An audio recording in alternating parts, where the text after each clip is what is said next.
Qui dit nouvelle saison dit souvent nouveau chroniqueur et c'est le cas cette année. On a Charles Greff Jr. de Moto International qui va nous donner des conseils de conduite tout au long de la saison.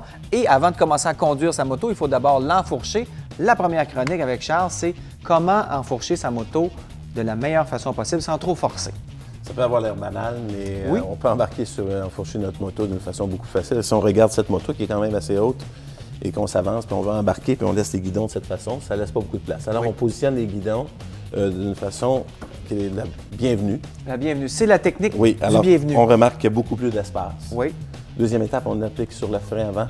Oui. D'accord, pour immobiliser la moto, même si c'est en première engagée, parce que sur une moto en béquille stationnée, on recommande d'être en première vitesse pour l'immobiliser au cas où quelqu'un la touche à l'avant ou à l'arrière. Alors, je l'enfourche. Alors, j'ai beaucoup d'espace. Je la redresse. Et c'est plus facile aussi parce que le poids est déjà un peu plus au centre. Puis en la levant et en tournant les guidons, à force de le faire rapidement, l'exécutant rapidement, mais ça facilite la tâche, surtout pour les motos qui sont un peu plus pesantes. Et ce principe s'applique peu importe le style ou la marque de moto.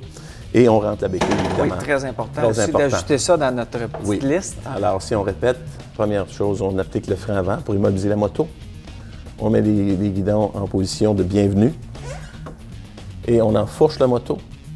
Et une fois que la moto est redressée, on rentre la béquille.